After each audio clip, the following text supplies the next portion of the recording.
A gente está vendo aqui que o Brasil deve crescer pela primeira vez em 42 anos mais do que a China. Baseado nisso, em como está o mercado, vocês estão enxergando agora uma oportunidade muito grande de investimento? E no que poderia ser esse investimento? Cara, vale muito a pena correr esses riscos. Mesmo tendo uma corrida eleitoral um pouco acirrada demais, com alguns candidatos sendo menos pró-mercado, digamos assim. Vocês têm, diante disso, uma percepção do seguinte: bom, o Brasil está no caminho, né? A gente acabou de falar que vai crescer mais que a China, etc. e tal. E qual o impacto do fator externo nisso? Rússia, Ucrânia, crise energética na Europa, possibilidade da inflação continuar nos Estados Unidos. Quer dizer, o quanto impacta isso no Brasil? Porque nós não somos uma ilha, né? Perfeito. E aí?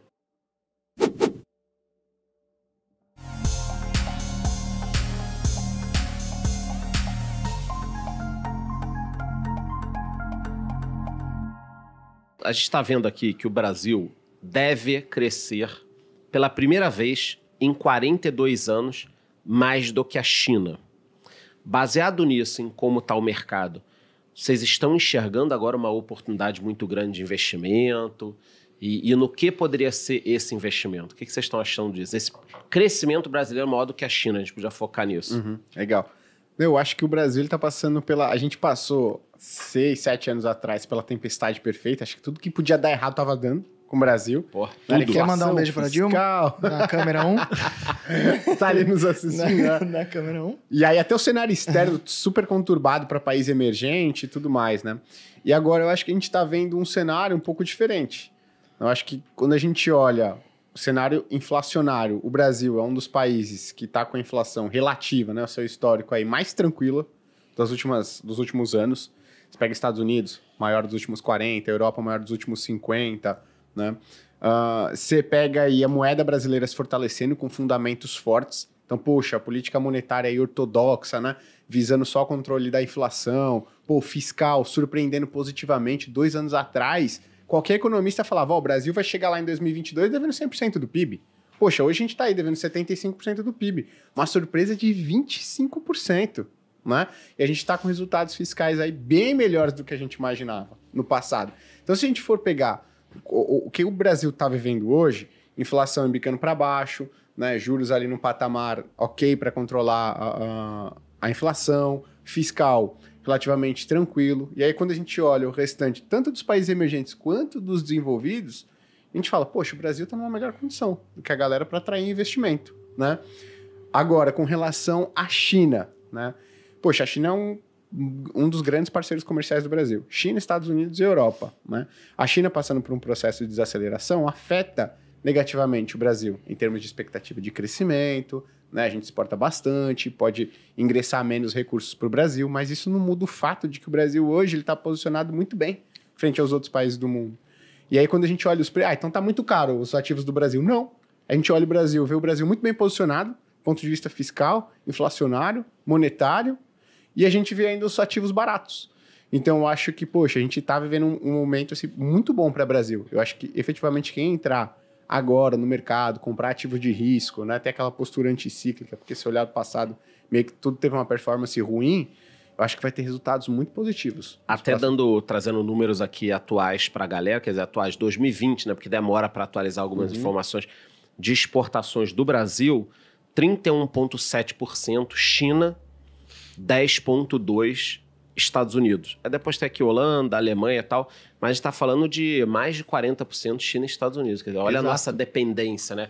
Quando a gente fala que o mundo é um grande avião com 2 turbinas, uma Estados Unidos e a outra China, faz sentido aqui que a gente depende quase metade aí para Estados Unidos e China de exportações. China é um player muito importante. Né? Não, e detalhe, a gente exporta mais minério de ferro para a China. E aí as coisas parecem que estão dando tão... É tão certo, nem parece, né? Brasil, né? Nem parece Brasil, né? Mas é um monte de coisa assim... 12,3 minério de ferro, 13,4 soja. 12,3 minério de ferro. Aí qual que é o outro concorrente que exporta mais minério de ferro para a China? É a Austrália, que tá logo do lado. Do Só ladinho, que a Austrália tá tendo problemas de inundação. Pode afetar inclusive a exportação de minério de ferro para a China. Quem que substituiria essa exportação aí que que vai faltar da Austrália? O Brasil de Brasil, novo. Então parece que o Brasil... Olha no Senhora, Brasil. um brinde Eu não lembro ao que Brasil. as coisas estão Eu aí, nunca né? achei que eu ia brindar o país. Exato, positivamente. Então eu acho assim, que o Brasil está entrando num cenário muito positivo, né? Ah, tem risco? Tem. Mas eu acho que, vide aos preços que nós observamos hoje no mercado, cara, vale muito a pena correr esses riscos. Mesmo a gente... É que eu não sei quando que esse podcast vai ao ar, mas mesmo tendo uma corrida eleitoral um pouco acirrada demais, com alguns candidatos sendo menos pró-mercado, digamos assim. Eu acho que, né, quando a gente tá no embate eleitoral, cara, é difícil você ter algum candidato que vai falar o seguinte, ó, próximo mandato, fica atento, que eu vou implementar aqui uma rigidez fiscal que vocês nunca viram na vida. Né, eu acho que Ele vende uma mentira na hora...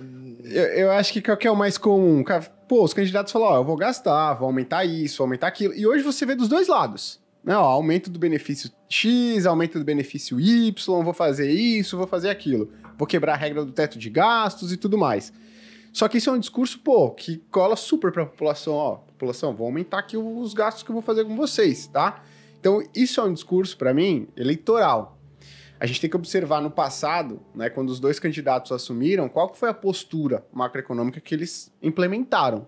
Então, o mercado está de olho nisso. Até se você vê algumas intenções, aproximação de, né, membros ali que podem compor o Ministério da Economia, ou que dá conselho para o Ministério da Economia, você vê dos dois lados pessoas pró-mercado. Uhum. Né? Então, isso vai reduzindo o temor do brasileiro, da brasileira e o nosso, de que alguma barbaridade fiscal possa ser adotada aí para os próximos anos. E eu acho que o Congresso também, o que foi eleito, Perfeito. ele barraria Acho que esse é o grande ponto, né? Que as pessoas as pessoas ficam muito focadas no executivo. Uhum. Quem será o inquilino Esquece do do Palácio da legislativo. Alvorada nos próximos 4 anos, né? Só que esquece do legislativo. E quando a gente olha a composição que saiu da urna, né, de legislativo, você vê uma composição muito mais centro-direita. Uhum. Se você olhar os dois candidatos, centro-direita é o que temos hoje, né? Seria a continuidade do que tem hoje. Poxa, a continuidade é algo muito mais previsível. Eu já sei mais ou menos como é. Porque o que machuca preço de ativo é incerteza. Sim. Então, a continuidade eu já sei o que é. Aí, o outro seria o incerto. E o incerto é no sentido de, pô, ele não está na cadeira hoje. Então, será uma pessoa nova? É incerto. Só que esse legislativo, ele seria muito mais combativo em relação ao incerto. Aí você teria que ter podar o incerto. presidencialismo de coalizão. Vai ter que sentar e negociar. Não vai chegar dando carteirada. A turma é boa de negociar, né?